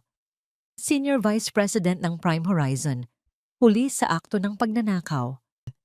Ang video ng kanyang pagkakaaresto sa gitna ng ulan, ang kanyang mukhang puno ng putik habang ipinapasok sa patrol car ay naging viral sa loob lamang ng ilang oras. Ang golden boy ng corporate world ay naging mukha ng kahihiyan. Sa loob ng mansyon, ang bawat tunog ng notification mula sa mga gadget ay parang hagupit ng latigo para kay Clara at Aling Zenny. Nakaupo sila sa gitna ng sala, napapalibutan ng mga mamahaling kagamitan na ngayon ay tila mga anino na lamang ng kanilang nakaraang luho. Hindi ito maaari. Ang hysterical na sigaw ni Aling Zenny. Ang kanyang kamay ay nanginginig. Habang hawak ang kanyang tablet, binabasa ang mga komento ng mga tao, mga dating kaibigan na ngayon ay itinatakwil na siya, mga kapitbahay na tumatawag sa kanila na pamilya ng mga magnanakaw. Kailangang linisin ni Marcos ang pangalan natin. Clara, gawin mo ang paraan. Tawagan mo ang daddy mo. Si Clara, na nakatulala sa kawalan, ay dahan-dahang lumingon. Ang kanyang buhok ay gulo-gulo. Ang kanyang mga mata ay mugto. Ang teleponong kanina pa niya sinusubukang itawag sa kanyang ama ay nakalapag na sa sahig. Wala na, inay. Ang boses ni Clara ay walang buhay, tila isang tuyong dahon. Pinutol na ni Daddy ang ugnayan sa atin. Sinabi niya sa media kanina na wala siyang kinalaman sa ginawa ni Marcos. Itinakwil na niya ako at ang shares na ipinangako niya, binenta na niya sa isang misteryosong investor para iligtas ang sarili niyang pangalan. Nagsalubong ang kanilang tingin at sa unang pagkakataon, nakikita nila sa isa't isa ang takot na hindi kayang bilhin ng pera. Ang alyansang nabuo sa kasakiman ay unti-unti nang nagkakalas-kalas sa harap ng dilubyo. Narinig ang malakas na katok sa pintuan. Hindi ito ang magalang na katok ng isang bisita. Ito ay ang mabigat at formal na katok ng katotohanan. Pumasok si Attorney Manansala, kasama ang ilang mga tauhan na nakasuot ng uniforme. Sa likod nila, pumasok ako. Suot ko ang isang simpleng puting bestida. Walang anumang alahas, ngunit ang bawat hakbang ko sa makintab na sahig ay nagpapaalala sa kanila kung sino ang tunay na may-ari ng bahay na ito. Anong ginagawa niyo rito? Ang sigaw ni Aling Zenny, pilit na ibinabalik ang kanyang dating angas, bagaman ang kanyang boses ay nanginginig. Hindi niyo pwedeng pasukin ang bahay na ito nang walang pahintulot. Iniabot ni Attorney Manansala ang isang makapal na folder. Ito ang Notice of Eviction, Mrs. De Los Santos. Ang bahay na ito ay nakapangalan sa Prime Horizon Holdings at dahil ang kumpanya ay nasa ilalim na ng pamumuno ni Miss Cortez at dahil na rin sa utang ni Marcos na hindi mababayaran mula sa ninakaw na pondo. Kailangan nyo nang lisanin ang property na ito sa loob ng 2 oras. 2 oras? Ang sigaw ni Clara. Tumayo siya ng mabilis, ngunit agad ding napahawak sa mesa dahil sa pagkahilo. Buntis ako. Saan niyo kami gustong tumira? Sa kalsada? Tinitigan ko si Clara. Ang kanyang mukha ay puno ng galit. Ang parehong galit na nakita ko nung araw na pinalayas nila ako sa ulan. Naalala mo ba ang tanong na yan, Clara? Ang tanong ko sa mahinahong tinig. Iyan din ang itinanong ko kay Marcus noong pinalayas niya ako. Ang sagot niya sa akin, wala akong pakialam. Pero huwag kang mag-alala. Hindi ako tulad ni Marcus. Sininyasan ko si Attorney Manansala. Naglabas siya ng isa pang dokumento. Ang chairman ay naglaan ng isang maliit na unit sa labas ng lungsod. Paliwanag ni attorney. Hindi ito mansyon. Wala itong swimming pool o maid's room, pero may bubong ito na hindi tumutulo. Doon kayo pansamantalang manunuluyan habang dinidinig ang kaso ni Marcus. Ayoko! Ang sigaw ni Aling Zeni. Ang kanyang pride ay pilit pa rin kumakapit sa putikan. Hindi ako titira sa squatter area. Desisyon niyo yan. Ang sagot ko. Pero pagkalipas ng 2 oras, ang mga gwardya ay ilalabas na ang lahat ng gamit niyo sa gate, kasama ang mga mamahaling bag na binili niyo gamit ang perang hindi naman sa inyo. Naglakad ako palapit kay Aling Zeni. Yumuko ako ng kaunti upang mapantayan ang kanyang mukha. Amoy na amoy ko ang mamahaling pabango na suot niya, ang huling bakas ng kanyang pagiging alta. Inay, ang bulong ko. Ang amoy kusina na kinasusuklaman niyo noon ay siya ng ngayong amoy ng kalayaan ko. At ang amoy ng luhong pinagyayabang niyo ngayon, iyan na ang amoy ng bilangguan niyo. Tumalikod ako at naglakad palabas. Hindi ko na hinintay ang kanilang pagsigaw o pag-iyak. Habang pababa ako sa hagdan, narinig ko ang tunog ng mga tauhan ni attorney na nagsisimula ng mag-imbentaryo ng mga kagamitan. Ang bawat piraso ng muebles, ang bawat painting, ay tinitingnan at itinatala. Paglabas ko ng mansyon, huminga ako ng malalim. Ang hangin ay sariwa. Naramdaman ko ang munting sipa sa aking sinapupunan. Isang munting buhay na malayo sa puot, malayo sa kasakiman. Malaya na tayo, anak. Bulong ko habang hinahaplos ang aking tiyan. Ang laro ay hindi lang tapos. Ang laro ay napanalunan na ng hustisya. Ang karma na dumarating sa kanila ay hindi lamang legal, kundi digital at sosyal. Isang kahihiyan na hinding-hindi mabubura ng panahon. Habang si Marcus ay nahaharap sa mahabang taon, sa loob ng selda, si Clara at Aling Zeni ay matututo kung paano mabuhay sa mundo na dati ay kinukutya nila. At ako ay magsisimulang muli. Hindi bilang isang biktima, kundi bilang isang babaeng napatunayan na ang tunay na yaman ay hindi nasusukat sa ginto, kundi sa tibay ng kalooban at linis ng konsensya. Lumipas ang ilang buwan at ang simoy ng hangin sa San Roque ay hindi na amoy imburnal o amoy basura. Ngayon, ang hangin ay may kasamang amoy ng bagong pinturang pader at sariwang simento mula sa mga itinatayong bahay. Hindi ito ang magarbong mall na pinangarap ni Marcus. Ito ay ang Lontian Residences, isang komunidad ng mga disenteng pabahay para sa mga mahihirap na may sariling health center, daycare, at livelihood center para sa mga kababaihan. Nakatayo ako sa gitna ng plaza ng bagong komunidad. Suot ang isang maluwag na itim na bestida na sadyang idinisenyo para sa aking malaking tiyan. 8 buwan na ang aking dinadala. Ramdam ko ang bawat sipa ng aking anak. Tila ba nakikiisa siya sa kasiyahang bumabalot sa paligid. Ang aking maikling buhok ay bahagyang hinahampas ng hangin at sa unang pagkakataon, sa loob ng maraming taon, ang aking mukha ay hindi na nagtatago ng lungkot sa likod ng pilit na ngiti. Ma'am Maya, handa na po ang lahat para sa ribbon cutting.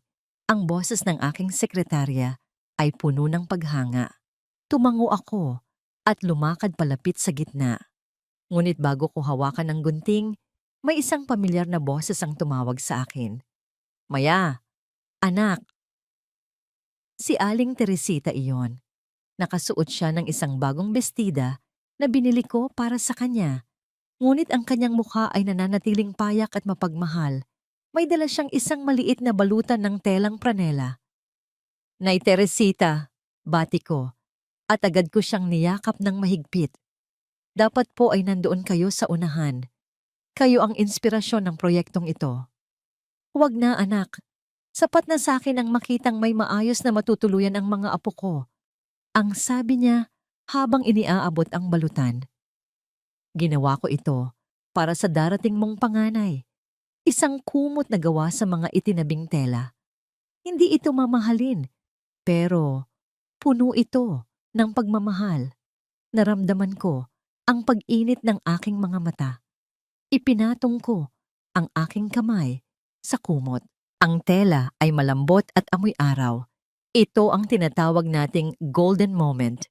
Isang sandali kung saan ang halaga ng isang bagay ay hindi nasusukat sa presyo nito sa mall, kundi sa oras at pag-aalaga na ibinuhos dito.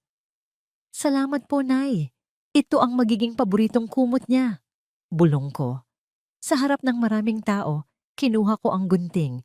Tumingin ako sa paligid. Naroon ang mga dating kapitbahay ko sa San Roque, ang mga taong nagbahagi sa akin ng kanin at asin noong wala akong makain. Ang kanilang mga mata ay nagkislap sa pasasalamat. Pinutol ko ang ribon. Ang tunog ng paghihiwalay ng tela ay tila huling tunog ng aking nakaraan. Kasabay nito ay ang malakas na palakpakan ng mga tao, isang tunog na mas masarap pakinggan kaysa sa anumang papuri sa loob ng boardroom. Habang nagkakasiyahan ang lahat, lumapit sa akin si Attorney Manansala. Ang kanyang mukha ay seryoso, ngunit may bahid ng ginhawa. Mamaya, may balita po mula sa korte. Simula niya. Hinatulan na po si Marcos. 12 taon para sa qualified theft at estafa. Walang piyansa. At tungkol naman kay Clara at Aling Zenny, huminto siya sandali. Tila nag-aalangan. Ano po ang nangyari sa kanila? Tanong ko ng mahinahon. Nakaalis na po sila sa pansamantalang unit na ibinigay nyo. Ayon sa balita, bumalik po si Clara sa kanyang ama. Ngunit hindi siya tinanggap nito sa loob ng mansyon. Nakatira daw po sila ngayon sa isang maliit na apartment sa labas ng lungsod. Si Aling Zenny ay, balita ko, ay naglalabada na rin para matustusan ang pangangailangan nila habang hinihintay ang panganganak ni Clara. Napatitig ako sa malayo. Ang larawan ni Aling Zenny na naglalabada, ang parehong gawaing kinutya niya sa akin noon, ay isang malupit na biro ng tadhana. Ang karma ay hindi laging dumarating sa anyo ng kidlat. Minsan, ito ay dumarating sa anyo ng pagpapaalala sa iyo ng mga bagay na minaliit mo. Salamat, attorney, ang tanging nasabi ko. Hindi ako nakaramdam ng galak sa kanilang paghihirap. Ang naramdaman ko lang ay ang pagtatapos ng isang kabanata. Ang kanilang buhay ay hindi na bahagi ng sa akin. Naglakad ako palapit sa isang bench at naupo. Hinaplos ko ang aking tiyan. Ang tagumpay ko ay hindi ang pagkakakulong ni Marcos, hindi rin ang pagbagsak ni na Clara at Aling Zenny. Ang tunay kong tagumpay ay ang makitang nakangiti ang mga bata sa San Roque. Ang makitang may pag-asa ang mga nanay sa Livelihood Center. At ang mapagtanto na ako, si Maya, ay hindi pala kailangan ng isang Marcos para maging buo. Ang yaman na iniwan ni tatay ay hindi lang ang mga kumpanya at lupa, kundi ang pagkakataong gamitin ang mga ito para sa kabutihan. Tiningala ko ang langit. Ang araw ay unti-unti nang lumulubog, nagbibigay ng isang napakagandang kulay, kahel at lila sa kalawakan. Parang isang obra maestra na iginuhit ng Diyos para sa gabing ito.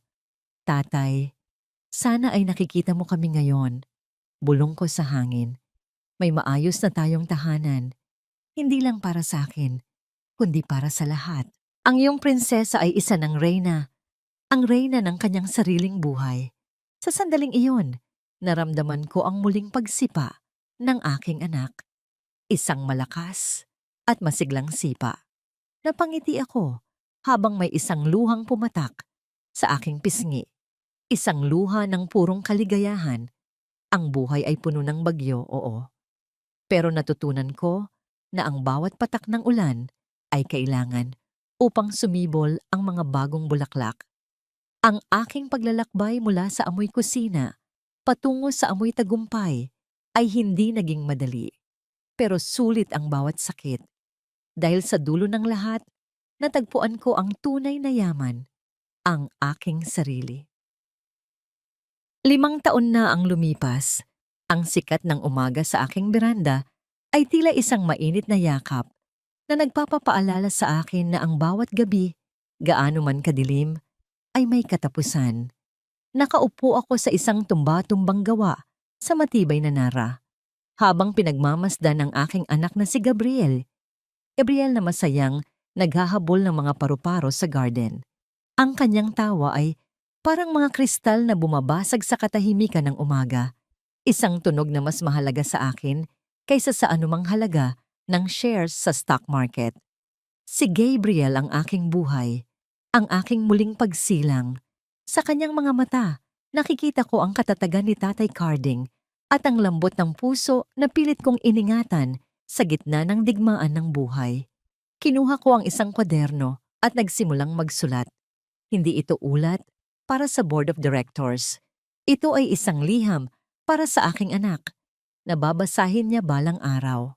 Mahal kong Gabriel, isinilang ka sa gitna ng bagyo.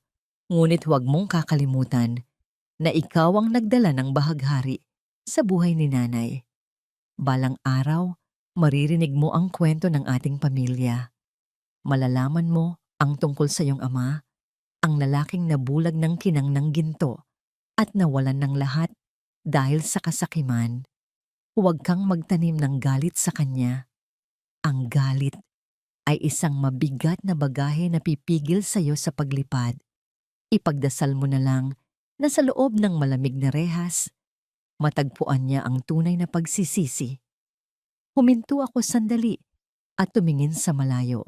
Balita ko ay tumanda na nang husto si Marcos sa loob ng bilangguan. Si Aling Zenny naman ay madalas makitang naglalakad sa kalsada. Bit-bit ang mga basket ng labada. Ang kanyang dating taas noong tindig ay tuluyan ng binaluktot ng hirap at hiya. Si Clara, balita ko ay nagtatrabaho na siya bilang isang kahera sa isang maliit na grocery. Pilit na itinataguyod ang kanyang anak sa gitna ng kakapusan. Hindi ko sila kinamumuhian. Ang hustisya ay natapos na noong araw na makuha ko ang aking kalayaan. Ang kanilang kalagayan ngayon ay hindi ko ginusto, ngunit iyon ang bunga ng mga binhing itinanim nila noon.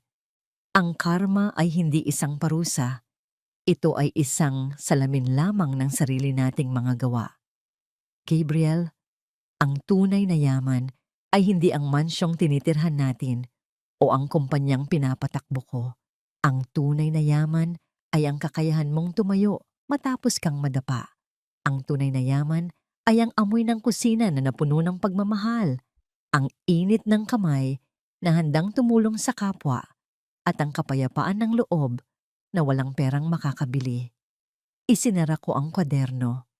Naramdaman ko ang maliliit na bisig na yumakap sa aking leeg mula sa likuran.